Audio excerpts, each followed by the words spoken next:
So water molds, we'll talk about those guys, and they are quite interesting, but not a very large group. You will not see those ones in the lab today. But we'll definitely talk in the lab about zygomycota, ascomycota, basidiomycota, and then there will be another group. It's kind of polyphyletic, means everything combined together. It's called imperfect fungi, deuteromycota. Why they imperfect? Because we don't know the sexual reproduction for those particular creatures. Meaning what? The whole classification or major classification of the fungi, how they will be broken down in the different groups, are based on how they sexually reproduce, what kind of structures for the sexual reproduction they will have. Zygomycota will have something which known as a zygosporangium. Ascomycota will have something which known as the ascus. Basidiomycota will have something which known as the basidia, and we'll talk about that. And then, of course, there is a really interesting group known as the lichens. Yes, the one which is fighting vampires, right? Yeah, no, the different ones. We'll talk about that today. So this is the very interesting group, and of course we talk about the mushrooms, but also there is some molds, etc., and you will see some of the nasty pictures today. So mushrooms / fungi, they are extremely diverse group, and you can find it pretty much everywhere. Right now you're sitting in home or in your classroom, whatever it might be, and guess what? There is a mold spores already there in the air. There is always a mold spores, and mold is one of the examples of the fungi. All right, well, so we'll continue with that particular group. So domain eukarya, again, they are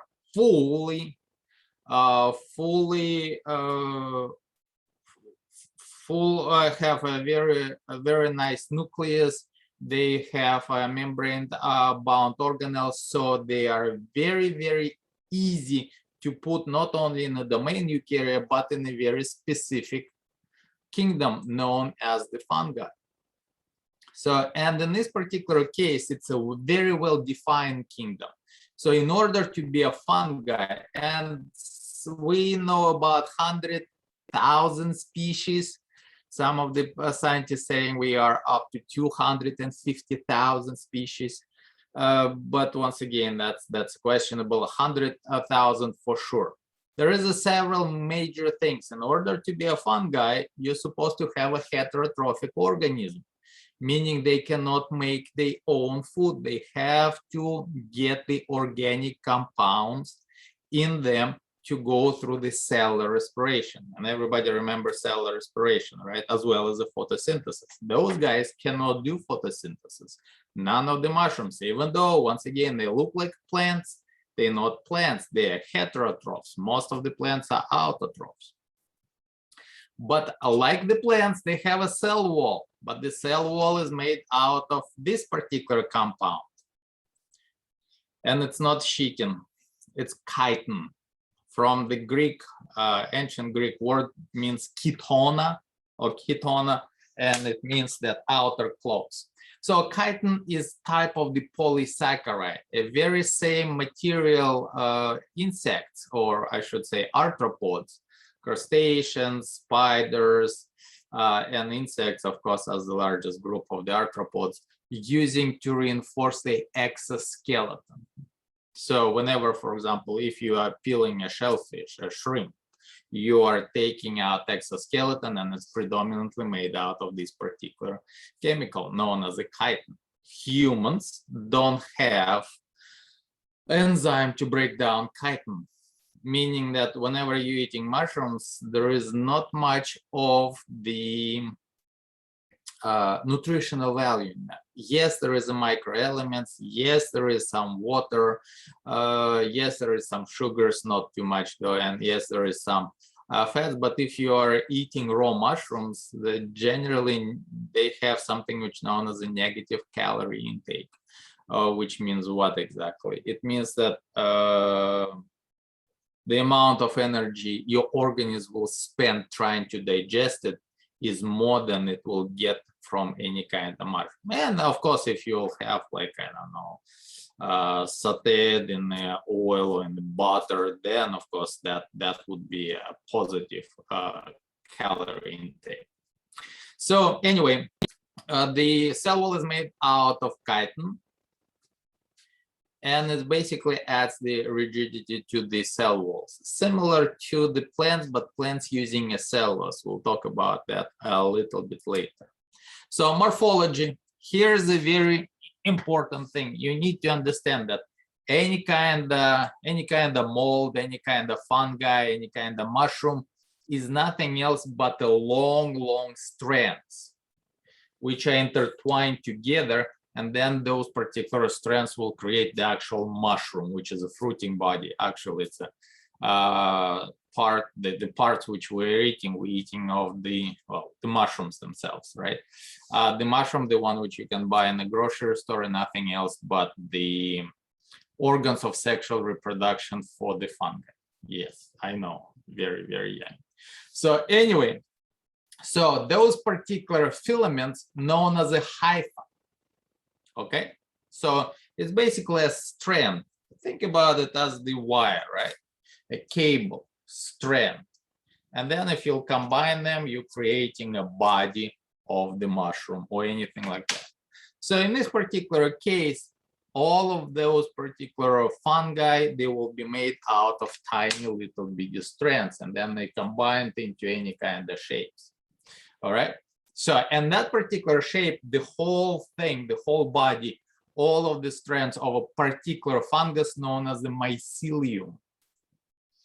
So mycelium is basically the sum of all of the strands, filaments, all of the hyphae for a specific organism, for a specific fungus. And then there is a sporocarp. Carpus means body. Sporo means spores. So that's a reproductive part, the one which will be producing spores. They are reproducing with the spores. Now, speaking of spores, and if you're doing any kind of notes, if you have biology notebook right now in the capital letters, highlight it or anything like that, and write it down. Spores are haploid. Diploid, haploid, remember that? Diploid, double set of chromosomes. Haploid, single cell of chromosomes. No matter what kind of spores we're talking about, spores are haploid. Today we'll be talking about the spores of the fungi. They are haploid. They have a single set of chromosomes. Done. No matter what kind of spores, that is zygospores, meiospores, mitospores, ascospores, basidiospores. As soon as you'll see spore, it's a haploid structure. Later on, unit 2, week after, we'll start. Some of the plants are reproducing with the help of spores. Guess what are they? Are they haploid or diploid? Spores are haploid. Please remember that. Yes, skinny diet, you can go with that. You can do that on the, we'll talk about the diets. They are quite interesting. A little bit later on when we'll start talking about the anatomy and the calorie intake and what is considered to be deficiencies, etc. So in this particular case, once again, going back, spores are haploid. Please remember that. There will be questions on the lab today. Zygospores, are they haploid or the diploid? And I don't know, zygospore sounds complex, probably diploid. No, they are spores. Oh, later on, meiospores, the one which is produced with the process known as meiosis. Haploid or diploid?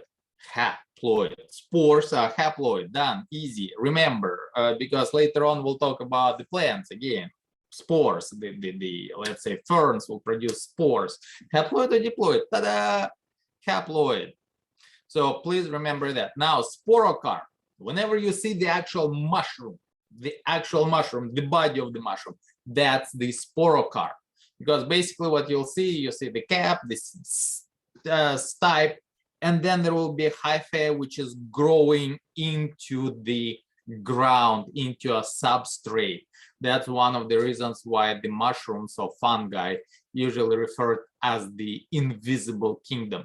Huge kingdom, at least 100,000 species, the largest, literally the largest organisms in the entire world are fungi. Yet we don't really see them running around destroying buildings or anything like that. Even though, once again, in Oregon, the mushrooms are, well, there is several areas. Mushrooms are occupying hundreds of acres. Same fungus occupying hundreds of acres of land. We don't know any other organism which can spread as large as that one. All right, so sporocarp, again, sporocarp is the reproductive part of the fungus, quite often referred as the mushrooms. This is what we're eating. We're eating a very specific sporocarp from two major groups, Ascomycota and then of course Basidium mycota. Basidium mycota is like 90% of all the mushrooms you see or buying in the store. It's Basidium mycota. But again, we are buying sporocarp. That's a general name for the reproductive part of the fungus. All right. So here we're looking at, and you see that's more right there. All of that is the reproductive part. So that's the mushroom, but this is a specific part of the fungus which are responsible for what? For producing spores, tiny little bitty spores. So it's a large sporangium. So, oh, there is a bunch of ascosporangiums in there, and that would be the part we are eating. Most of the fungus of that particular one is underground in the substrate, feeding off decaying material, which is one of the very important ecological role of the fungi in the environment.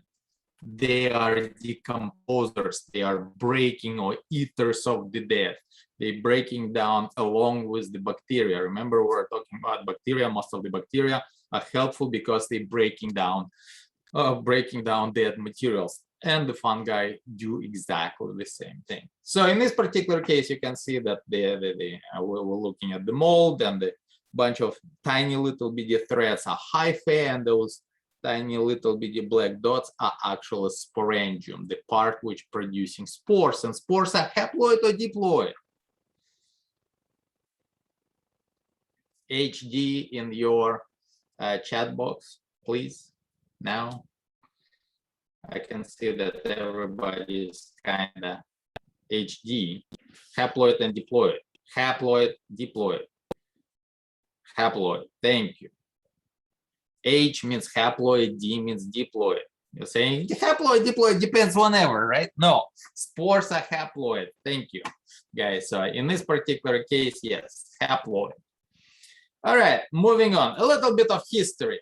There was a gentleman. As you can see, he lived in 18th century. Well, starting in 17 and then moved into 18th century, but by that time everybody knew that the fungi are plants. They knew that they are plants, and there was no problem with that. They are like plants, and the only problem was that nobody really seen the seeds of the plants. All right, so in this particular case, Michele was working with the fungi, and he was drawing different species of the fungi, and he tried for several years actually find those particular seeds. And to his dismay, he was unable to find any kind of fruits or seeds or anything like that. So it was quite frustrating until one specific day, when he kind of lucked out, and this is what he ended up with. What he did is actually he left a mushroom cap on the piece of paper, but that particular piece of paper was actually a dark piece of paper, and he went somewhere, I don't know, maybe get his coffee or eat or something like that. So he basically left the cap on a piece of paper. Once again, it was a dark piece of paper. On a light piece of paper, there was nothing, but on a dark piece of paper, after he removed it, he saw the outlines. And he said, that's probably the outline of something which coming out from the mushroom, and therefore that's a tiny little bitty seed. As you can see on the dark piece of paper, he was able to see those particular white outlines, and this is nothing else but the actual spores. Now we know they are spores, but before we didn't know. So now he logged out, and then he tried to do it with a different types of the mushrooms. Whenever he was leaving the cap on either a dark piece of paper or light piece of paper, he would always get that particular picture, which is kind of resembling whatever is the back of the mushroom is. And now we know that this is the spores. Actually, that's a sexually produced spores, because again, caps, well, the actual mushrooms are nothing else but the sexual sporocarps of two major groups of the plant, not plants, fungi.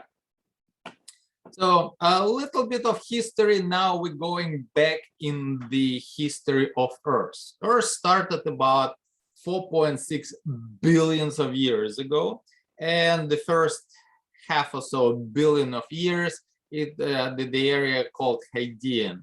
Well, Hades, right? The Greek word, well, Greek god of the dead, meaning it was very hot, lots of bombardment from the meteorites, etc., etc., and also the formation of the moon about 4.5 or so billions of years. And basically what we think happened is there was a young Earth spinning around, and then there was a smaller planet, probably the size of Venus or so.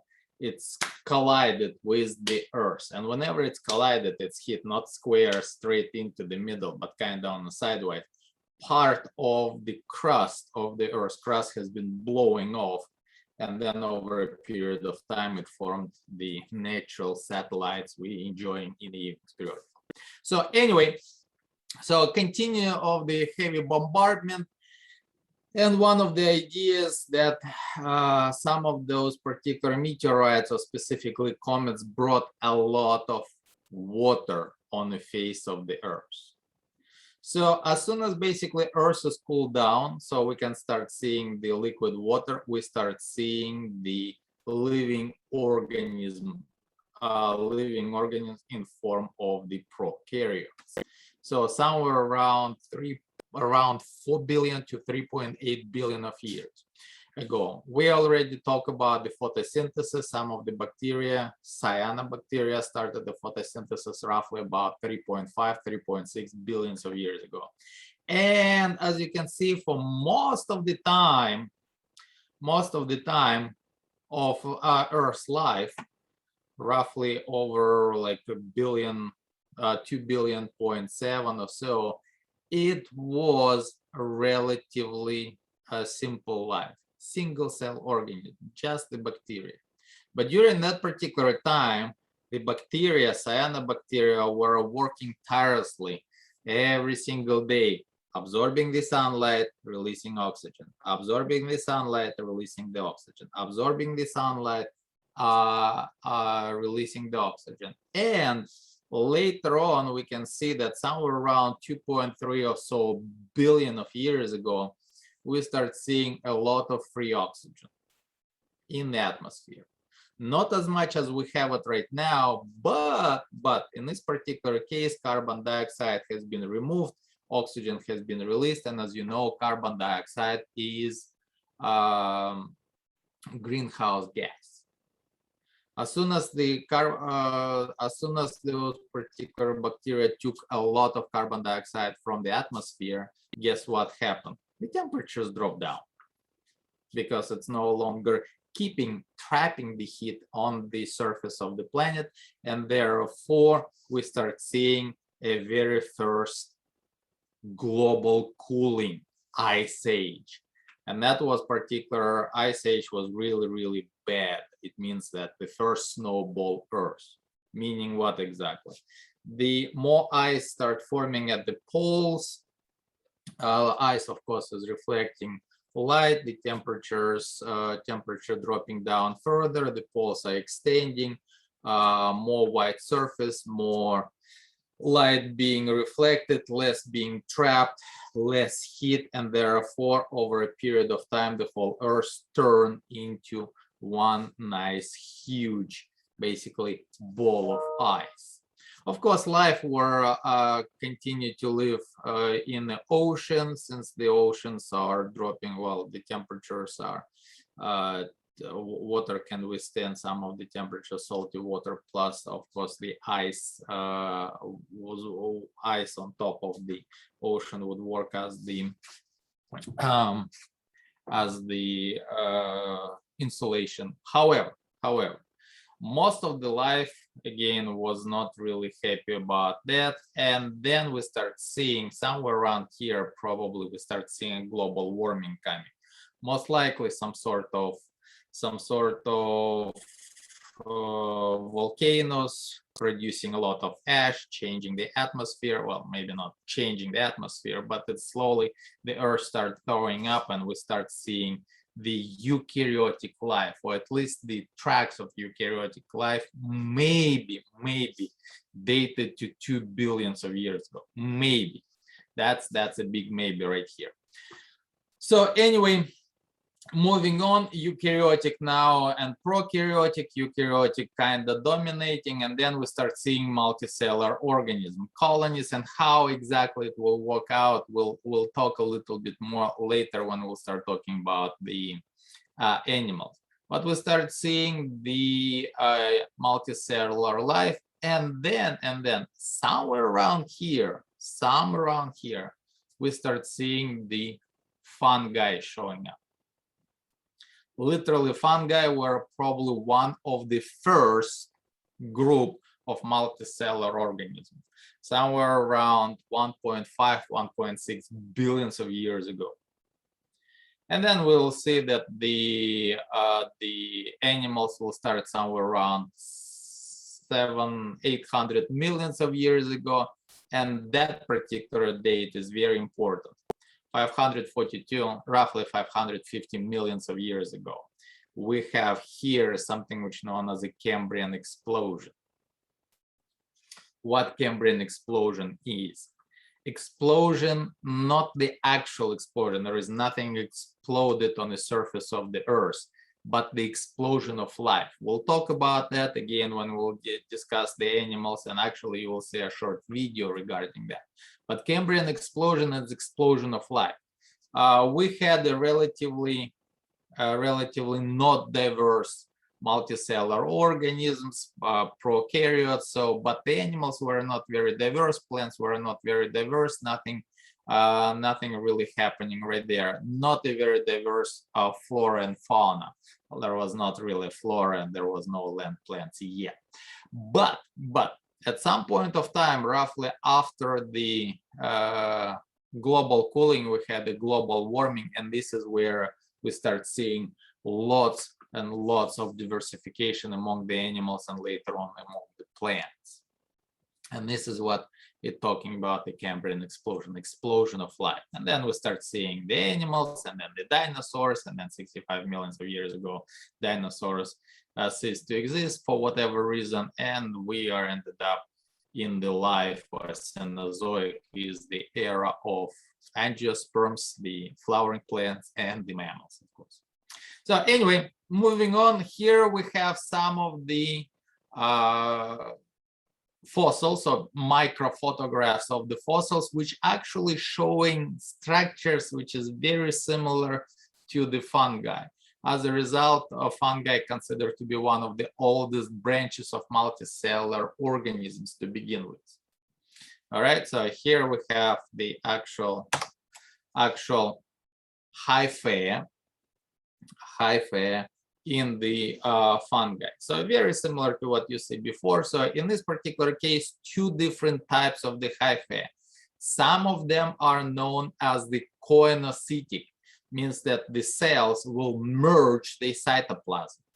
Multicellular, this is the nucleus, this is nucleus, this is nucleus, this is nucleus, but the cells are actually merging the cytoplasm. Usually that's a relatively simple fungi. And then we have something which known as the higher fungi, Ascomycota and Basidiomycota. They have actual separation between the cells. Okay. Now another thing which you need to remember, please, the cell of the fungi under normal circumstances are haploid or cells. Under our particular my cells, the animal part. Animals, the typical cell is diploid, unless it's a sex cell, a sperm or egg. Everything else is diploid. You're talking about skin cell and the muscle cell and the nervous cells. They are diploid in animals. This is a very different kingdom. The cells here are haploid, means they're carrying only one set of the chromosomes instead of two sets of chromosomes. As a matter of fact, most of the, especially the higher fungi, don't have so-called males and females, but we'll talk about the sexual reproduction. They do have a sexual reproduction, but there is no males or females. That's quite interesting right there. They're weird, they're kind of funny in that particular sense. All right. So now feeding. Feeding is very different from pretty much whatever we have as the animals. They are feeding by the absorption. What does it mean? What it means that they are growing, they're sending their strands into the substrate, the food substrate. They're growing into that.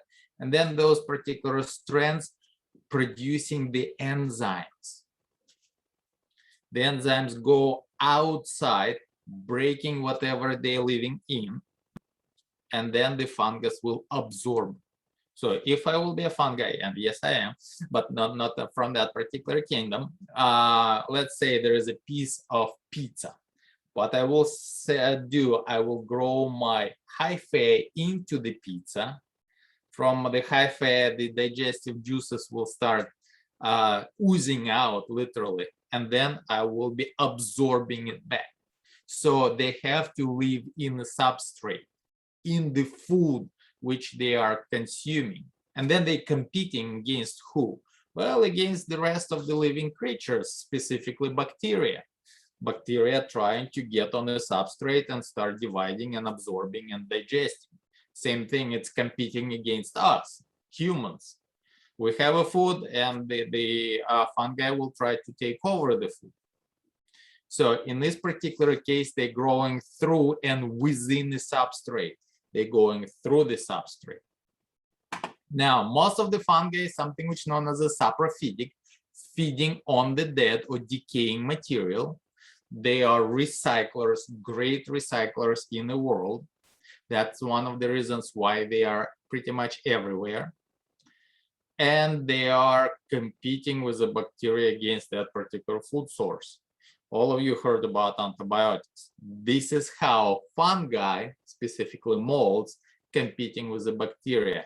They are growing into a substrate. They are producing digestive enzymes and they're producing specific chemicals to kill the competition bacteria. We realized that in 1930s, right? Young Fleming experiment. We realized that we start collecting those particular chemicals and we call them antibiotics because they are designed by nature, by fungi over billions of years to kill the competition. And after that, we start killing bacteria very, very effectively. All right. So now, many of the fungi will have a parasitic part. Many of them are something which is known as opportunistic parasites. By opportunistic parasites, they're saying, well, we don't really care if we're living on a dead or dying creature, essentially. If it's alive, it's alive. We are okay with that. We'll grow in and we'll start digesting the live cells as well. No problem whatsoever. In many cases, without the killing them, but as the hyphae increasing and increasing in length, and they start destroying more and more cells, and then eventually it might lead into the killing the host. Generally not, but in extreme cases they will, and I'll show you some of the examples of that. And then there is a few fungi which is actively capture the prey, destroying it or capturing it, and then they are digesting it. Again, all of the digestion happens outside. Some of the molds, especially in the soil as well as the water, they will create the fungi. Well, the hyphae will create like a snare, a tiny little bitty loop. And then if there is a tiny little, a small round worm called a nematode goes through, touches that, it will capture it, and now we'll start kind of wrapping around it and slowly digest that particular worm. But that's a microscopic worms, so we don't really have predation mushrooms. You coming out and then there is a bunch of mushrooms running at you and digesting your life. No, that's not happening, at least yet. And in a billion of years they are alive, they haven't come up with that particular part. So reproduction, sexual and asexual. Let's start with the very simple one, asexual stage. Remember I told you the mycelium, the hyphae, the cells are haploid to begin with. So in this particular case, mycelium will produce a sporangium, a structure where the spores will be produced. Since it's already haploid, mitosis, remember mitosis will maintain the number of the chromosomes. So starting with 23 chromosomes, you will end up with 23 chromosomes in mitosis. You're starting with 46, you will end up with 46. So it's maintaining the number of the chromosomes are not doubled, the number of chromosomes is not reduced. So in this particular case, mitosis produce spores. So from the haploid mycelium, haploid spores are go in the air, will settle down. If it will settle down on some sort of substrate, they'll start growing into a substrate, feeding themselves, and digesting the substrate. That's the easy part. So far so good. Any questions on that particular cycle? Because this one becomes a little bit more complex, just a little bit, not too much. I will not go into all kinds of details about the sexual reproduction, but here we'll understand, or we'll kind of figure it out why they are positive and negative instead of being male or female. Any questions on the asexual reproduction? The hyphae sprung the sporangium, the structure which producing spores. Mitosis will produce those particular spores. Spores goes into the air, will be carried over, and it will grow into a haploid mycelium. Haploid spores, haploid mycelium, not a problem, right? No issues. All right, okay, cool. Now, let's kind of talk about sexual reproduction, much more interesting. Mating types, positive and negative. They are generally, except of the water molds, chytrids, they don't have males and females. Why not? They're not exchanging the genetic information. Yes, they do. Remember last time we talked about the males and females whenever we're discussing the transfer of the genetic material. The male donates, the female accepts, right? We were talking about the conjugation between the spirogyrofilaments. So males donors, the females are acceptors, and then they taking care of the baby. Now, in this particular case, what happens? So this particular finger would be a positive strand of the hyphae of one of the fungus, and that would be another fungus, and it would be negative. So they kind of growing into the substrate, and eventually they will meet right here, right? They're like, oh, you're positive, you're negative, cool. It's not the charge, Make sure that you understand that. It's not like I have more protons, you have more electrons, so you're positive, I'm negative. No, we're not talking about the chemistry here. So in this particular case, we just call them positive and negative, opposite, whatever it might be. So we call them positive and negative. So whenever the positive and negative meet with each other, remember, in order to be a male, you have to give all the genetic information to the female and be done with it. No. In this particular case, that particular two cells will merge together. And this is what it shows you right here. There was a cell from the negative, there was a cell from the positive. Now they merge. And now they have two nuclei from the negative strand and from the positive strand. Both of them kind of donating and both of them are accepting. So we had two cells and now it's a single cell, but before it was a haploid cell. Now it's something which known as a dikaryotic stage right here. Remember, haploid, right? Single N, dikaryotic, two nuclei, and that's why it says N plus N, because those nuclei did not merge just yet. Sometimes referred as a heterokaryotic stage. Hetero means different nuclei from the negative strand and from the positive strand. So they're not donating, they're not accepting, they're merging two cells together. That's why there is no males and females per se. Now, that particular nuclei, at some point of time, they will merge together. So now we have a diploid stage. And that particular diploid stage known as the zygote. Zygote and whatever will grow out of a zygote is something which known as diploid structures. So haploid, dikaryotic, now diploid structure. Depends on the group of the fungi. It probably will produce some sort of sporangium or fruiting body, this sporocarp, this stuff which will produce spores. But those particular spores will be, remember, spores are haploid, the zygote is diploid. So in order to reduce the amount of chromosomes, it have to be referred, well, it have to go through the process of meiosis. Double division without it duplicating the DNA. So from the 2N, it will turn into a haploid spores. From a 2N zygote, diploid zygote or diploid reproductive structure, sporangium, it will produce the spores through the meiosis. That's one of the reasons why those particular spores will be referred quite often as myospores.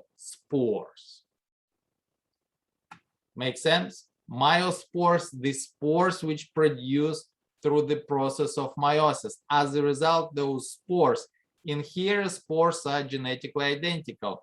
In here, the spores are genetically different. Sexual reproduction, asexual reproduction. All right? So be very careful with that. If you have any questions, any problems on how exactly the sexual reproduction within the fungi happening, please let me know. Once again, all of those kingdoms, the plants, the fungi, the animals, they will have a very different ways on how to reproduce sexually. In plants, we'll talk about something which is known as a double fertilization.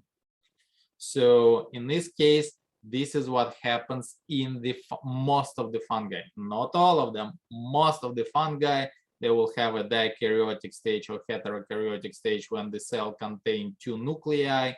Then they merge, creating zygote. Zygote grows into a spore-producing structure, sporangium, sexual sporangium.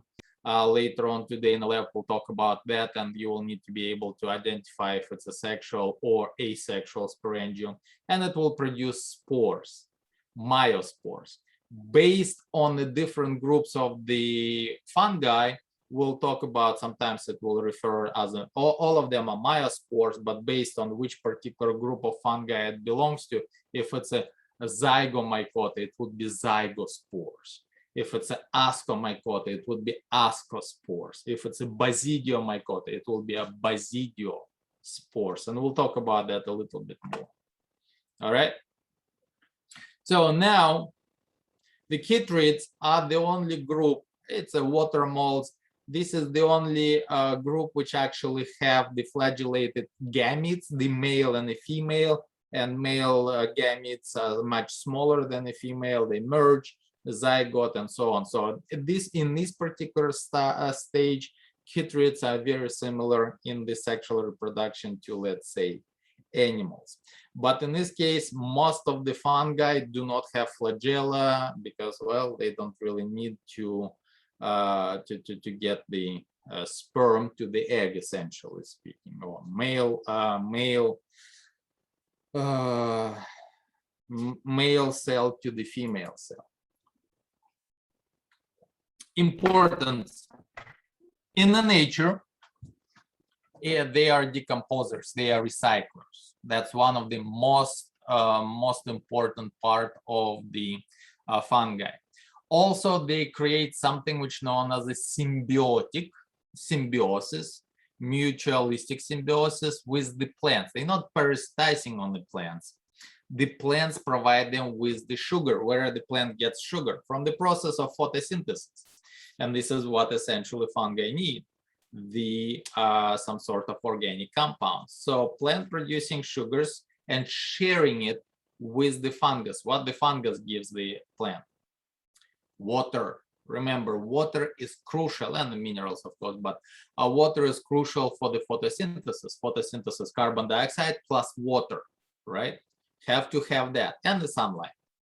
Sunlight will give you sugar, C6H12O6 plus 6 oxygen, 6 carbon dioxide, 6 waters, of course. It's a 666 reaction, right? Yes. Ooh, some people like, 666. No, technically it's not 666, it's 6616 because you're producing one molecule of the glucose. So what will happen in the ground?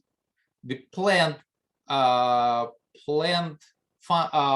root will be surrounded by the fungal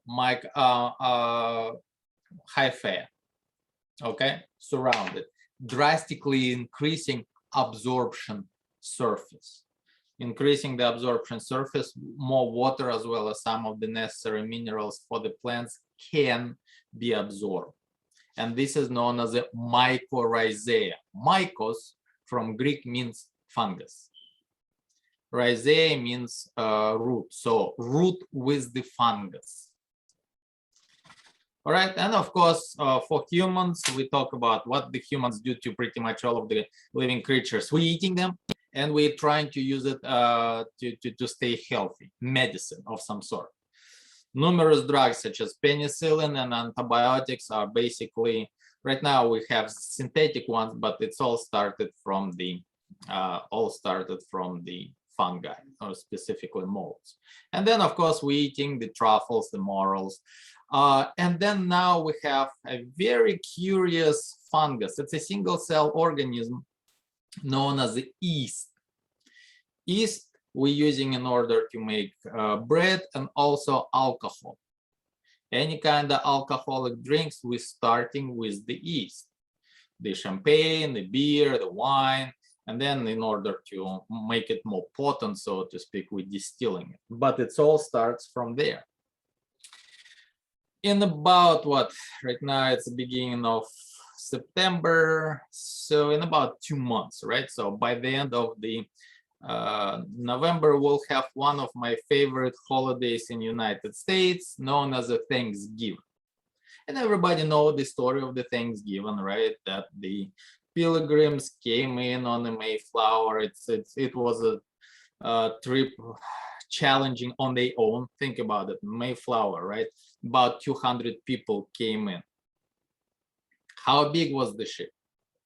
About the size of the basketball court, a little bit over than that, a tennis court. Think about it, put 200 people on that particular size for like 2 months, 2.5 months. Yeah, I don't know how they were traveling. In any case, so they came in, the pilgrims, that they had a really rough season. Many of them died. They barely survived. The crops failed with the one which they brought with them. They had a really rough winter, and then somewhere in the spring, the Indians came, say hello to the pilgrims. They become friends, and then the Indians showed the pilgrims how to grow the proper crops and what to hunt. And the next fall season, they had plenty of food to go around, and they created that particular. They celebrated that holiday in order to well, basically to say thank you to the Native Americans, right?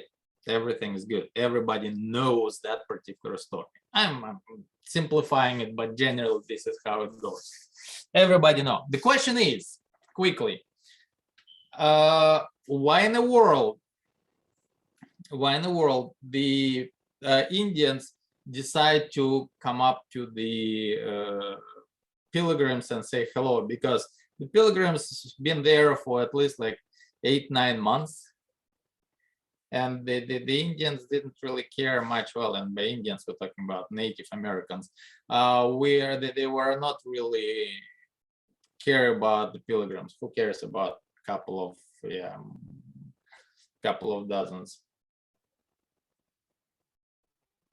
No, they didn't really care. There is answer saying because they saw the pilgrims were failing to grow the food. They don't really care about that. Unfortunately, no, that's not the reason. The reasons are fungi, specifically yeast, specifically the product of yeast. Here's just imagine. Pilgrims, right? About 5 feet, 5.5 foot tall, not a very tall guys, kind of squatted, living, slowly dying from hunger in the new land, so to speak. And early in the spring, a half-naked guy, almost 6 foot tall, coming out from the woods, waving to the pilgrims, one of the Indians, and in a broken English, it's asking them, hello English, well, it tells them, hello Englishmen, do you have a beer? And Indians come to the pilgrims and ask for a beer. And of course, British at that time had beer naturally. At that particular time, most of the Europe, not only British, but most of the Europe believed that fresh water is deadly because they didn't boil it, and there is quite a few protists there, bacteria. So yeah, plus if you think about the drinking water straight out of Thames River on London, yeah, that's most of the sewers were emptying it out straight during that particular time, straight into that particular river. So yeah, it would be really bad. They had beer. And basically that particular gentleman, the Indian who asked him for a beer, he was a son of the chief of the local tribe who just came back from his trip up north in Canada, where he was, he was a tracker for the French colonists, and he get used to a wine as well as a beer. So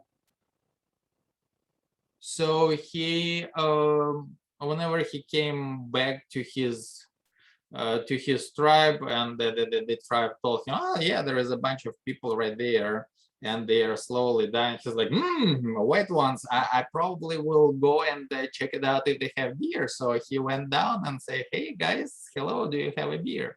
So the whole story of the Thanksgiving is due to a beer. And I'm not advertising that you need to drink beer or anything like that, but the whole idea, and the beer is made with help of fungi.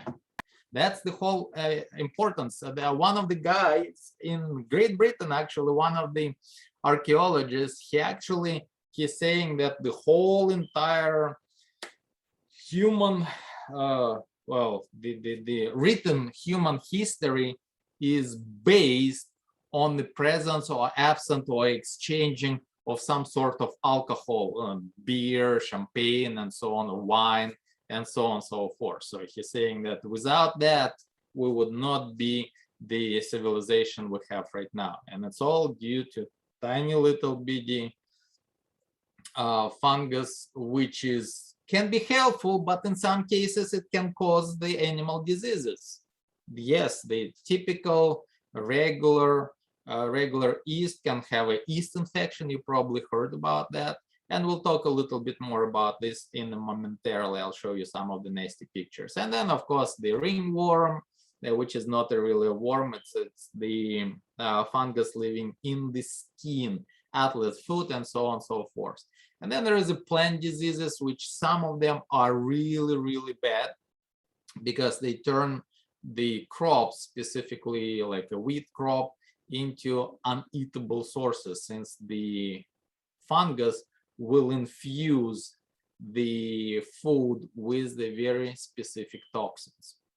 And then, of course, yeah, yeast we're using as a model organisms because the yeast is very, very easy to grow, and we know the genetic makeup of the yeast. We can see what will happen if, and then whenever we are trying to do the genetics problem, molecular biology, etc. As a matter of fact, two companies, I think, I don't remember, Guinness is one of them. This is one of the companies which are traditionally beer brewers. They were able to genetically modify yeast. Yeast is very, well, yeast is producing alcohol, which is shooing off any kind of bacteria, but at a particular concentration, it will start killing the yeast itself. So around 10 or so % of alcohol in the liquid. That's why you will not see like a wine which is 50% of alcohol. Impossible. Only distillation can do that. But the Guinness come up with the alcohol resistant yeast, and they were able to brew a natural beer with almost 30% of the alcohol.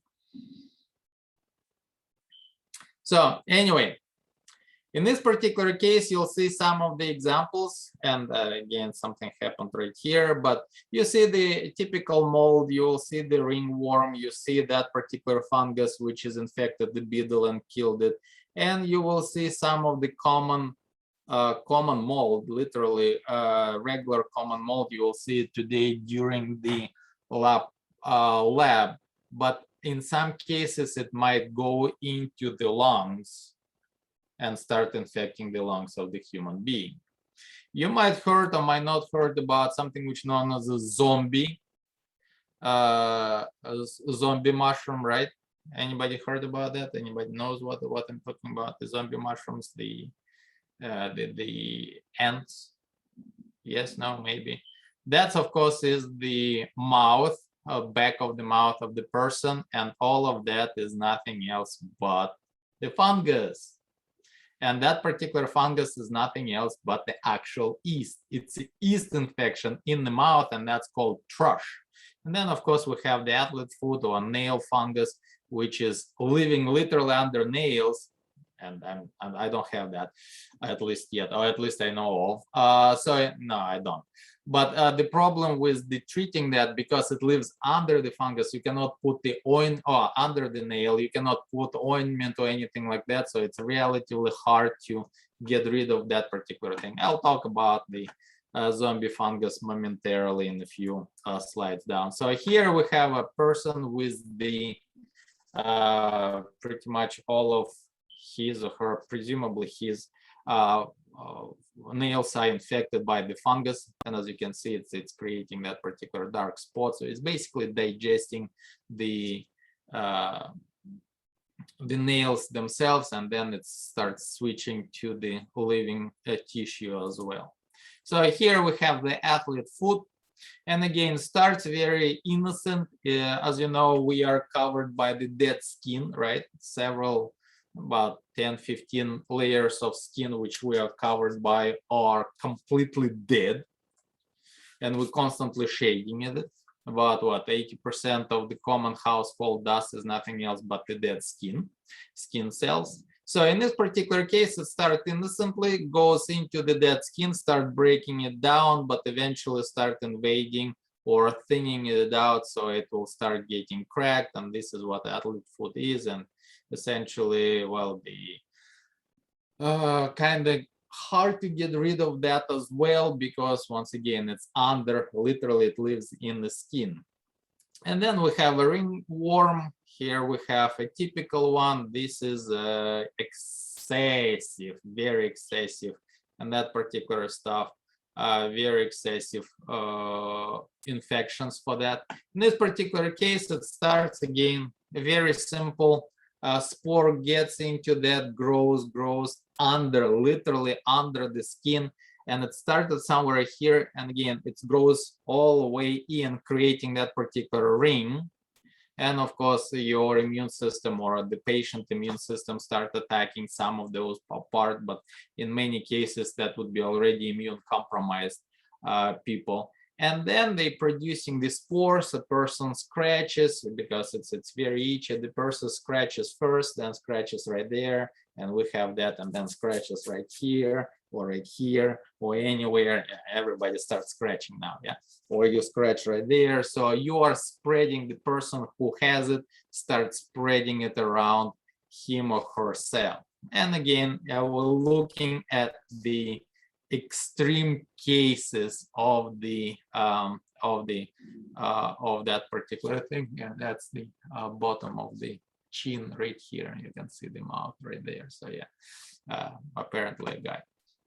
So yeah, that's the, and the immune compromise. That's the opportunistic fungi.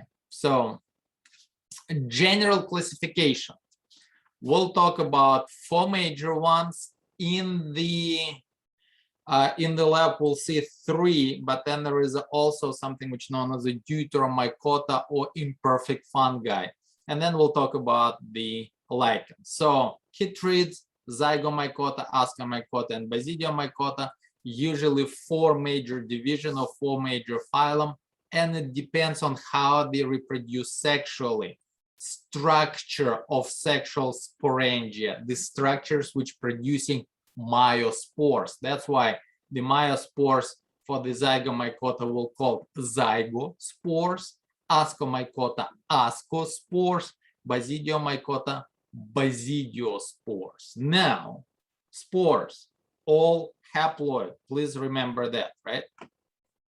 And here we're talking about the molds, yeast, and like morels, as well as the truffle and the club fungi. We'll talk about that, but this is most of the mushrooms you can think of. All right.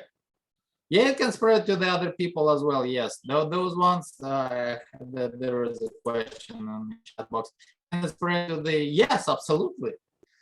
Yeah. Once again, a person scratching, then shaking your hand, transferring some of those particular spores. If you're scratching yourself, you might infect yourself with that. That's why one of the problem with athlete foot, or why it's called athlete foot, because usually it's on the bottom of the soles, well, starting right there. And let's say you are in a common shower with the athletes, and one of them or one of them has that particular thing, it might spread to the other ones. It just needs a tiny little bitty crack in the skin where the spore can get in and start growing. Yeah, but it's all treatable. All of that treatable in many cases, especially those particular cases.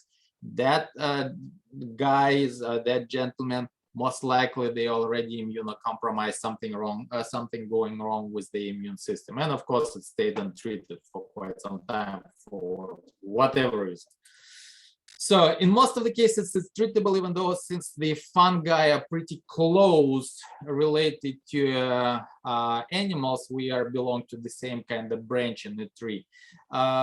It's kind of, well, it's harder to get rid of the fungi infection than, let's say, bacterial infection. So Chytrids. Diploid stage, they do have a diploid stage. Remember the sporangia. Sporangia will produce the haploid spores through the meiosis. And now we have, this is the only spores, this is the only spores which will kind of go and grow into a haploid organism through the process of mitosis. And in the structure of the hyphae of mycelium, they will produce male and female gamete, and those ones are the only, as far as we know, only flagellated cells in the whole entire kingdom. So in this particular case, smaller male gamete will donate its DNA material into a female, creating the zygote, diploid, mitosis, and then the sporangia again. In this particular case, that would be a myospores. They are, as the name tells you, water molds. They live in the water, and generally you can find them in the subtropical and tropical areas, and quite often they might well, they don't really do much for humans, I mean infecting humans or anything like that. We're not using them for food, they're microscopic, but occasionally they might start living on the skin of those particular amphibians, wiping off the amphibians, killing them essentially. But that's the extent which we'll have. So this is the only group of fungi which has the flagellated cells, and it has males and females. Rest of them will have a positive, negative types. Zygomycota, you most likely seen something like that, right? Any kind of white mold, black mold, bread mold, or anything like that. So now think about this particular picture. Would you be eating that particular, strawberry? Probably not. Why not? Because you will get sick. Why? Why you will get sick if you'll start eating moldy food? Not all of the molds, but moldy food. Most of the moldy food, you'll say a moldy bread, you probably will not be eating the moldy bread. Why not? You might get sick. Why? Because again, in this particular case, the fungus taking over its food source, and now it's competing with you. And in order to compete successfully, it's injecting a special toxins to shoo you off. And when you will see like, oh, moldy bread, I will trash it out. Okay, well, the fungus just won its interspecies competition. You are the top of evolutionary chain, which is not really a true thing, but we are thinking all that technology, etc., and that particular literally brainless fungus over competing you, taking your particular strawberries food of any kind and saying, now it's mine, I will be eating it, you will not. So in this particular case, Zygomycota reproduce asexually, everything is fine. We'll see the thread, well, the hyphae, then the sporangium, the structure producing spores will start growing straight out of the hyphae, producing spores. They are asexual, but it happens really, really fast, extremely easy way to produce, and they're producing those spores by millions, billions, etc. That's why it's spreading out, and you can see it start making spores right here, those dark areas. This is where the spore produced. So if the poor environmental condition, let's say it starts sensing that the food is no longer there, or it starts getting colder or anything like that, they'll start reproducing sexually. And in this particular case, once again, two negative and positive, or positive and negative mating type will meet. They'll create the sporangium dikaryotic state first, then it will be a diploid state. So zygote right here, diploid, right? And then from the zygote, we'll see the sporangium growing, and within the sporangium, we'll have the process of meiosis taking place, producing haploid spores. So diploid, and then we'll have a haploid. haploid spores are formed inside through the process of meiosis. So that's why those ones will be referred either as the myospores, but because it belongs to that particular zygomycota, mycota again, the fungus, it quite often referred as the zygospores. Okay, so don't get confused about zygosporangium is sporangium where you will have the sexual reproductive, well, sexually reproductive spores produced, so zygosporangium. Now, ascomycota, that's the truffles, one of the most expensive type of the food we know of. And if you ever tried truffles, if you grab that and try to chew on it or cook it or anything like that, it's really woody. It has a very particular smell, I guess, taste, smell, whatever it is. So that's why it's used as within the sauces, infuse some oils, etc. In this particular case, and morels are quite nice when they are young, but whenever they are older one, you might get sick because of the specific toxins. So in this particular case, let's take a look what asca means. Asca means sac, because the spores or myospores will be produced within a very specific structure which looks under the microscope as the sac. So in this particular case, again, sexual reproduction easy. The spores from the mycelium, there will be a structure growing which will produce spores through the mitosis. Spores are haploid, everything is fine. Now, for the sexual reproduction, again, positive and negative have to meet. After they will meet, in this particular case, we'll end up with a dikaryotic stage, creating the ascocarp, the body where the spores will be produced.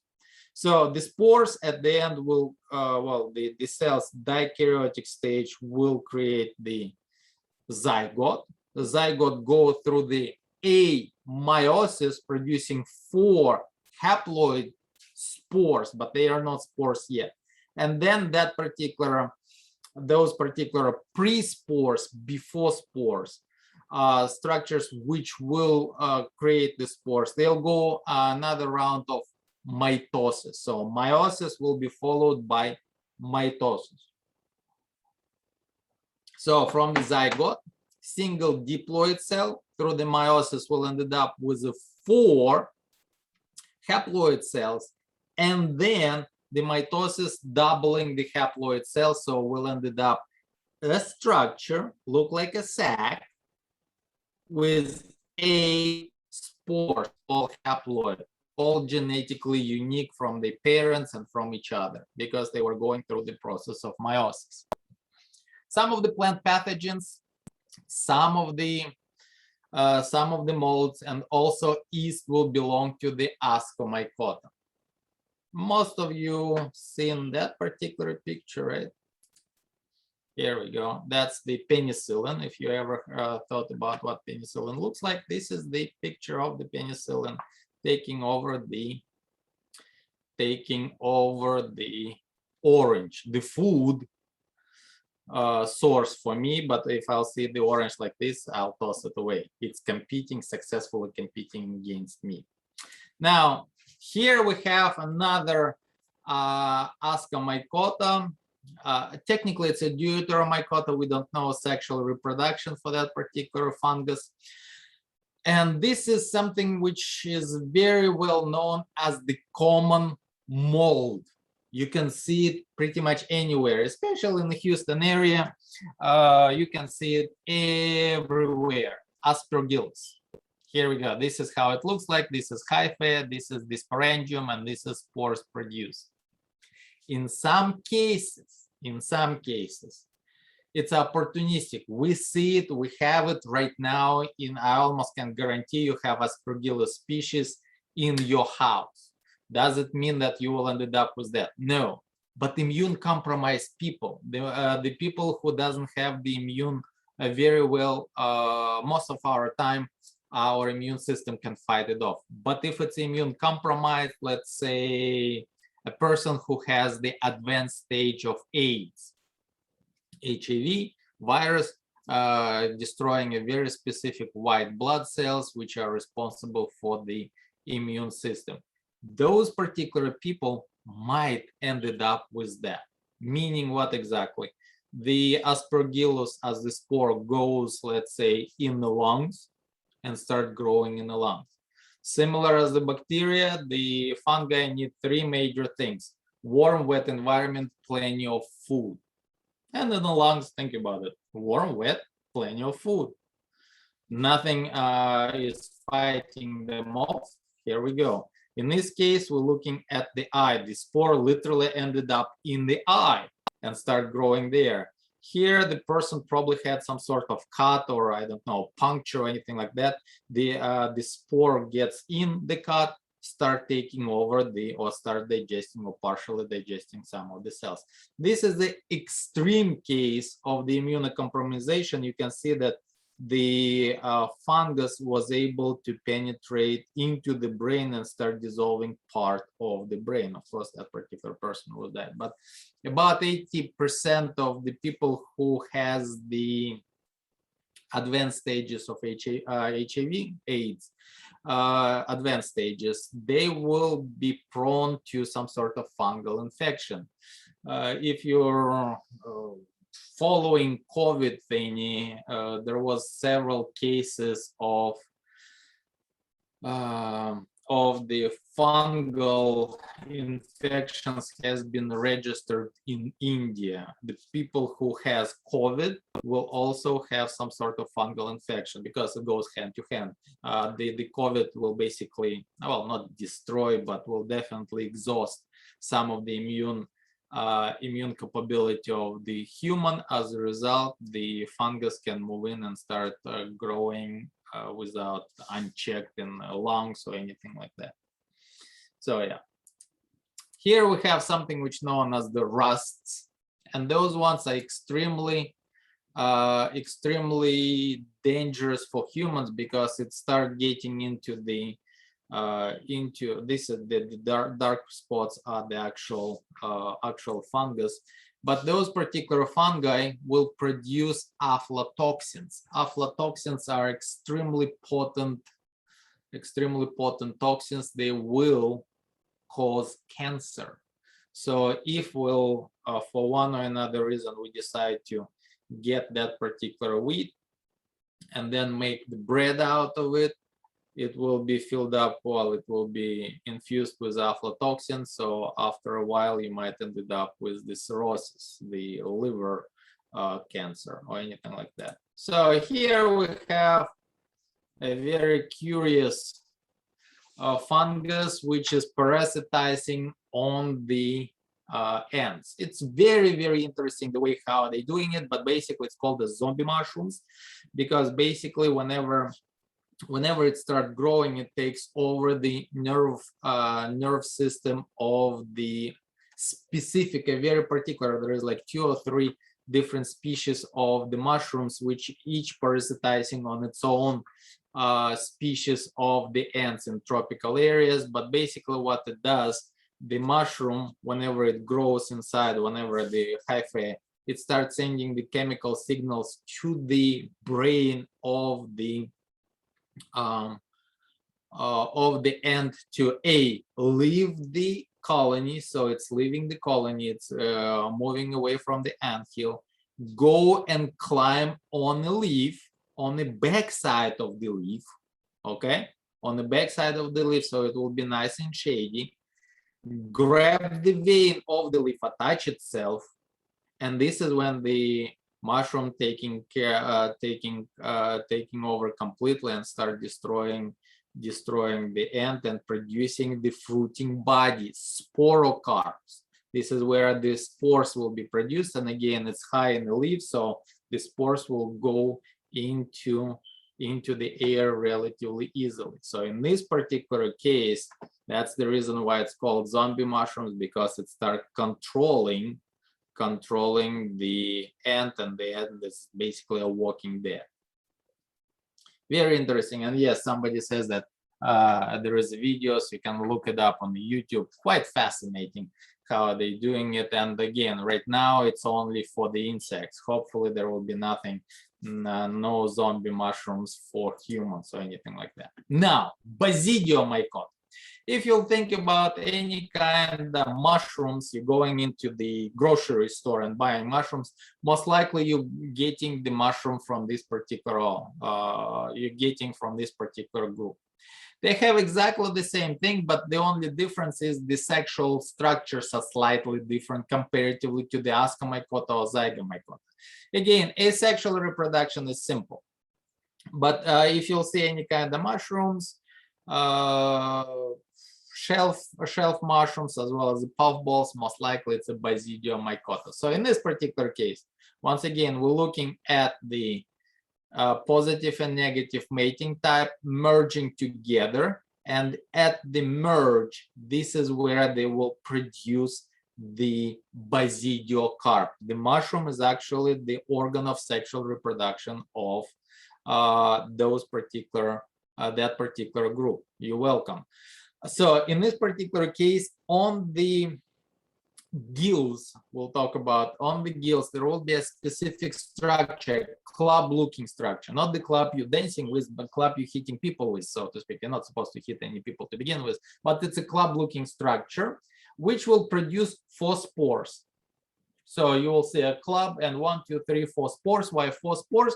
Because we'll have the zygote, the basidia will produce the meiosis will take place. As a result, it will produce 4 spores. Remember, ascospore will produce 8 spores.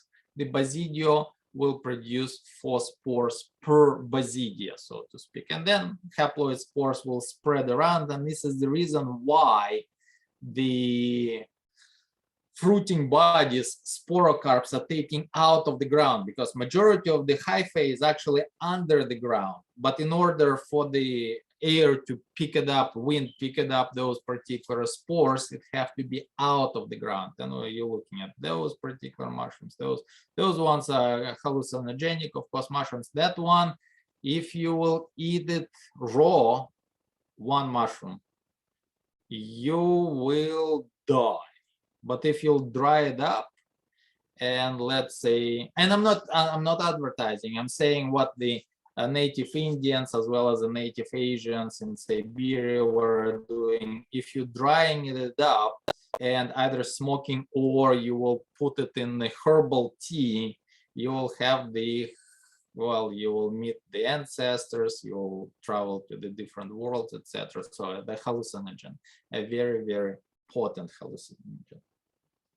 So this is the gills we are talking about, and on the magnification, this is the part of the gill right here, basically. On the magnification, you will see that structure, see, looking kind of like a club, or that one looks like a club really nicely. And then you will see 1, 2, 3, 4 spores. This is the single meiospores, but because it's on the basidia, it's also will refer to as the basidiospore. So meiospores, all of the sex produced spores are meiospores, but depend on which particular structure they've been produced. Like ascospores are meiospores, basidiospores are also meiospores, but because in this particular case it's produced on the basidia, it's a basidiospore. Make sense? All right, corn smut. Anybody seen that one before? This is again a mushroom, a fungus, which is parasitizing, guess what, on the corn plant. And in Mexican cuisine, it's actually considered to be a delicacy. A couple of years ago, my first time in Mexico, my Spanish is not really good, and but we were going out of the touristy area to see to try the native Mexican food. Love Mexican food. Mexico is a great country to be in. I really like that one. And we were ordering something, and the gentleman, I was ordering like some sort of meat, and he said that something about the mushrooms, and my wife really likes mushroom. I'm like, what kind of mushrooms is that? He's like, and his English was not very good as well, so we ended up that it's a maize mushrooms means corn mushrooms. He's like, yes, corn mushrooms. And I didn't think about that first. He bringing it up. It's sauteed, really nice. I tried it, very nice taste. And I'm like, what kind of mushroom is that? And I started looking at the corn mushrooms, and then it shows me that, and then I'm asking our waiter, I'm like, is it? He's like, yes, this is it. I'm like, oh, corn smut. I didn't know that I was eating it, but after that I had no problem to it. It's really good. So it looks bad, but whenever it's cooked, it's not bad at all. And here we have a rust, because you can see the stem of the plant is kind of like a resting out. It's not really resting out, it's actually the fungus which is invading the living cells and killing the cells. And yes, I know we are almost done, but again, I'm trying to finish today so we don't have to talk about much about the lecture on Thursday. Everybody's okay with me? Not having lecture on Thursday? All right, so symbiosis. Now let's talk a little bit about symbiosis. Let's talk a little bit about ecology. Sym means together, bio means living together. Different species have some sort of interdependence on each other. There is a predation versus parasitism. Basically, one organism benefiting, another is not. Okay, let's say a lion and a gazelle. When the lion starts eating gazelle, the lion getting fed. Everything's good for lion, not so much good for gazelle. So the same thing with the parasite. You're going outside, a mosquito start drinking your blood. You're not very happy, right? Why? Well, the female mosquito is happy because without the bloody food, so to speak, bloody snack, it will not be able to lay out eggs in most of the cases. So in this particular case, parasites versus predation. One benefiting, another is not really happy. Commensalism. One is benefiting, the other don't care. You probably seen the Spanish moss on the trees. They're not a parasite, they're actually flowering plants. Like I have the Spanish moss on the oak tree on the backyard. So it's hanging, but it does not really sucking any kind of juices out of the oak tree, it just lives on it, and the oak tree doesn't really mind. Same thing I have with the pecan tree. So one is benefiting, another don't care. It's like billions upon billions of your bacteria on the surface right now. I'm like, eee. Yeah, you don't really care until I told you that, but you are the whole universe for them. So please think about it. Anytime you will think about like, oh, right now it's kind of going into a fall season, and the fall season is like depression, and like, oh, nobody loves me. Believe me, I'm all alone. You're never alone, and tons of organisms depends on you. You are the whole, literally whole universe for them. They will start on you, they'll die on you. You're welcome for that particular nice visual. And then finally, mutualism. Mutualism, both of them benefit. They can live separately, but if they live together, they both of them benefiting, mutually helping each other. Quid pro quo. You give me this, I give you that, both of us happy. So here we have some of the parasites, the ticks, of course. You don't really, well, the deer does not really happy when the blood is being drinking, any kind of hookworms. We'll talk about that later. Now, commensalism, some of the algae growing on the turtle or manatee meat. They don't really care much unless it's too long, but the algae has the surface to live on. And then finally, the mutualism. Classical example, any kind of insects and the plants, specifically flowers, they give them the nectar, and in reverse, they spraying them with, well, not spraying, showering them with the pollen, the sperm plant. So the bee or the bumblebee transfer it to another one, and this is how cross-pollination occurs. And now, of course, in the large intestine, we have tons of the beneficial bacteria, which helps us with breaking down of some of the, well, here we already have all of this stuff which we were able to break down, digest, and absorb, already absorbed. So it goes into that, the bacteria start feeding on it. So we're providing them place to live and the food, and they give us some of the necessary vitamins. So very important part. So now, why are we talking about this? Here we have the fungi and the plant. We have the ecto as well as the endo mycorrhizae. Mycos means fungus, and rhizos means root. So in this case, we're looking at the fungus literally surrounding the root, drastically increasing surface area for absorption. And once again, plants can make their own food through the photosynthesis, and remember the photosynthesis part, right? But in this particular case, they need that water.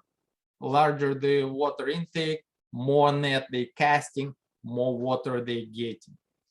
And I don't mind to share with the fungus some of the sugar. So over 90, 95, 98% of the plants rely on that particular symbiotic relationship, which helps them. And this is just the picture, shows the roots by themselves and roots with the mycorrhizae. Just briefly, well, kind of showing you that it's drastically increasing the surface area. Now, lichens. Today in the lab, we'll talk briefly about lichens and why we are talking about that when we are in the fungus. Lichens is made out of two different algae, the green algae, different types of the different species of the, and the fungus. So they're living together. And you've probably seen them, they're all over the place.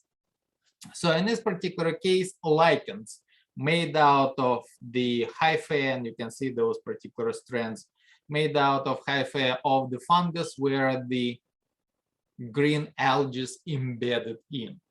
So they're creating the whole organism.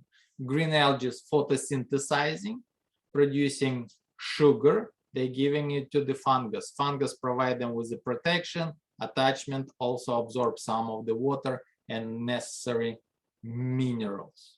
So this one, the self-sufficient organism. One of the part photosynthesizing, sharing the sugar, the other one will be able to attach itself and then get some of the minerals and water for the, and share it with the photosynthetic organism. So algae and the fungus. So algae layer provides food through the process of photosynthesis, while the fungus provide the protection, also getting the moisture and minerals as well as attachment. And that's the reason why those particular creatures, and you can see this is the lichen, this is why the different colors, different fungus and different type of the algae gives you different species, but they literally live on a granite rock. Do they destroy the granite rock? Well, not really. Yes, the fungus can produce some of the acid which etched itself into the rock, but overall they don't really need the rock to survive on. They need the place to live, because the algae can produce food, the fungus will absorb moisture, they're self-sufficient. That's why they called something which known as a pioneer species. This is the first one which will start occupying the new areas, so to speak. And we'll talk about that a little bit later, talking about the ecological succession. I'll talk about that when we'll go over the plants. So here we have, we're not going too deep into the classification. You will need to remember three major types. The first one, leafy one, a foliose. Foliose lichen looks like a leaf. All right. Here's the picture of the foliose lichen, literally from the branch from my backyard. Now, fruticose, a shrubby one, looks like an alien plant, tiny little bit, like a tiny shrub. So on a lab practical, you most likely will see one or another or all of them. So if you don't remember the fruticose, don't leave it blank. All right, a shrubby lichen, I'll be okay with it. All right, or leafy one. If you completely, it's better to use the actual term, but if you completely forgot, try to explain it what it is. Okay, because blank automatically means the So, oh, wait, I completely, yes. We have a crusty one, looks like a crust. Then we have a, so 3, crusty, leafy, and the shrubby. Criticos, folios, and fruticos. And we'll talk about that in the lab today as well. And as you can see on a single piece, that's a bark of the tree. You can see the shrubby ones, you can see the leafy ones, and you can see the crusty ones. Do they parasitize on the tree? No, they're just taking the leaf on the bark just to take, they're not sucking any kind of juices out or anything like that. They are using it as the space to live. I have several lichens on the literally living on the fence on the side of the backyard. All right. Okay, we're done today with the lecture. Let me kind of stop sharing, stop recording.